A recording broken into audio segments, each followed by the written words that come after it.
C'est une feuille de route attendue à Niamey. Experts, autorités sanitaires et partenaires se sont réunis ce mercredi 12 août 2026 pour valider le plan de communication sur le trafic et la vente des intrants nutritionnels. Objectif, mettre fin au détournement de ces produits vitaux destinés aux enfants malnutris et aux femmes enceintes, mais trop souvent revendus illégalement sur les marchés. L'atelier s'est ouvert avec l'allocution de la représentante par intérim du Fonds des Nations Unies pour l'enfance UNICEF. Elle a rappelé que ces entrants sauvent des vies et que leur trafic est une menace directe pour la santé des plus vulnérables. La question qui nous réunit aujourd'hui peut, à première vue, sembler relever essentiellement de la gestion des stocks ou de la sécurisation de la chaîne d'approvisionnement.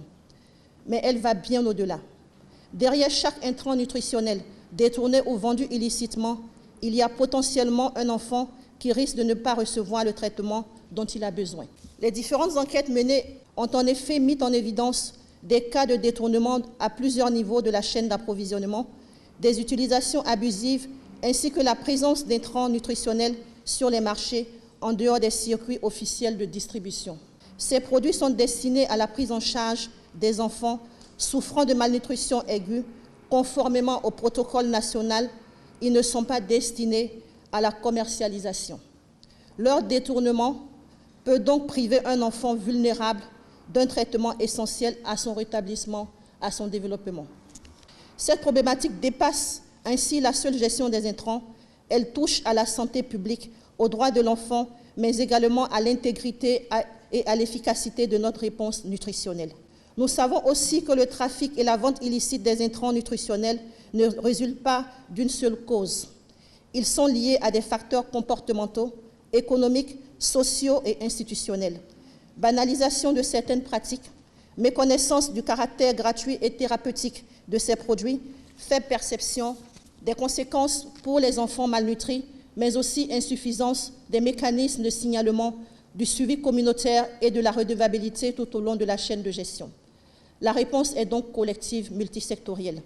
Elle doit mobiliser les services de santé, mais également les autorités administratives, les collectivités territoriales, les services de sécurité et de justice, les acteurs du commerce, les leaders traditionnels et religieux, les organisations de la société civile, les partenaires et bien entendu les communautés elles-mêmes. Le secrétaire général adjoint du ministère de la Santé et de l'Hygiène publique a ensuite pris la parole. Il a dénoncé un fléau qui sape les efforts du gouvernement et a appelé à une mobilisation générale avant de lancer officiellement les travaux. Le contexte dans lequel se tient cet atelier est marqué par une réalité sanitaire qui doit nous interpeller. En effet, les données de l'enquête SMART 2025 sont éloquentes. La malnutrition demeure l'une des principales causes associées de mortalité infantile dans notre pays. Chaque année, notre système de santé prend en charge entre 350 000 à 400 000 enfants atteints de la malnutrition aiguë, sévère. Cette situation n'est pas sans conséquence sur notre économie. Les coûts annuels associés à la sous-nutrition chez l'enfant au Niger ont été estimés à 289,7 milliards de francs CFA, soit 7,1% de notre produit intérieur brut annuel. C'est dire que la lutte contre la malnutrition n'est pas seulement un impératif humanitaire et sanitaire, c'est aussi un investissement stratégique pour l'avenir de notre pays et le développement de notre capital humain. Dans ce combat, les intrants nutritionnels, notamment les aliments thérapeutiques prêts à l'emploi et les aliments supplémentaires prêts à l'emploi, constituent des éléments essentiels de traitement et de prise en charge. Ce sont des produits gratuits, thérapeutiques et strictement destinés aux enfants malnutris. Chaque sachet détourné, vendu ou trafiqué est un sachet arraché à un enfant qui en a vitalement besoin. C'est pourquoi nous devons déployer avec la plus grande fermeté la persistance du trafic et de la vente illicite de ces intrants.